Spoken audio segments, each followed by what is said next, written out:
Nag-courtesy resignation ang ilang miyembro ng gabinete kahapon matapos itong ipag-utos ni Pangulong Bongbong Marcos.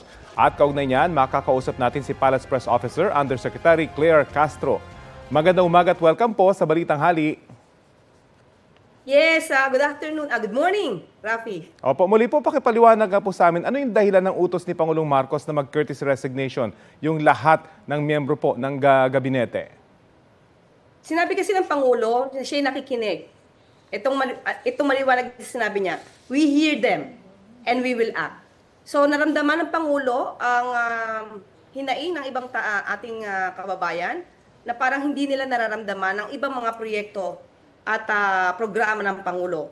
Kahit na, sinabi nga natin, sa panahon po ni Pangulong Marcos Jr., napababa na po kahit paano po yung inflation rate at yung meron po tayong programang walang gutom. Nagkaroon din po tayo ng child development centers, pati po yung pagpapaki po ng coverage ng PhilHealth, lalong-lalo po doon sa 10 illnesses that most Filipinos suffer. So, nakita po ng Pangulo parang hindi nararamdaman ng tao yung programa ng gobyerno para sa kanila. Opo, Because of that, sabi niya, kailangan magkaroon ng recalibration, may mga pagkukulang ba tayo, may pagkukulang ba ang mga cabinet secretaries, ang heads of agencies, at gagawin po ito para sa taong bayan. Nabanggit niyo po yung ibang ahensya hindi ramdam yung kanilang ginagawang trabaho. Bakit po lahat? Hindi na lang yung mga partikular na departamento na lamang, yung pinuntirya?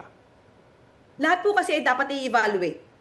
Hindi po dapat iilan lamang, wala pong dapat na tinatarget lang na ahensya. Dapat po i-evaluate kung ano po ang naaayon sa kagustuhan, tungkol sa performance ng mga departamento at ahensya, dapat po lahat sila ay i-evaluate. Yan po ang gusto ng Pangulo.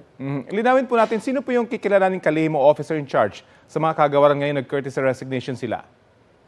Sila pa rin po. Wala naman pong pagbabago. Sila pa rin po mananatili bilang cabinet secretary, saka heads of agencies. Magpapatuloy po sila sa kanilang trabaho hanggang siguro matanggap na lang nila kung sila ay mananatili o sila ay matatanggal.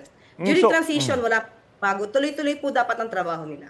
So malinaw po na hanggang ngayon sila pa rin yung kalihim, sila pa rin yung nagmamando sa kanilang mga ahensya hanggat sabihin sila na kayo yung mawawala sa gabinete. Hanggang kailan po ito, may timeline po ba tayo rito?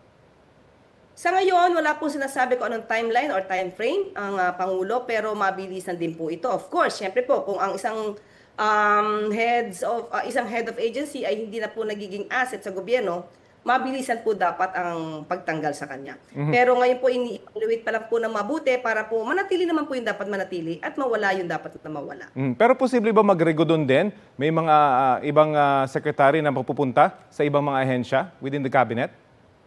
Wala pa pong nasasabi patungkol po dyan. At mamaya po magkakaroon po ng press con po si Executive Secretary patungkol po dyan. So abangan din po natin yan. So at posible rin po na syempre may mga manggaling din sa ibang ahensya, may mga pinag-ready na ba? May mga kinakausap na ba ang palasyo patungkol dito? Sa ngayon po, wala pa po tayong personal na pagkakaalam dyan dahil ongoing pa lang po yung evaluation. Okay, samantahin ko na rin po, tanungin ko na rin sa ASEAN Summit sa Malaysia, ano po yung agenda ng Pangulo? Magkakaroon po tayo, of course, kung ano lahat ng maaaring mapag-usapan doon at ito po ay nabanggit na rin po ni Deputy Assistant Secretary Dominic kahapon at lahat na maaari po na mapag-usapan patungkol po sa, of course, kung ano ikabubuti ng bansa natin at ng ating mga karatig bansa ay mapag-uusapan po. Okay, maraming salamat po sa oras na binahagi nyo sa Balitang Hali. Salamat, Rafi. Si PCO Undersecretary Claire Castro.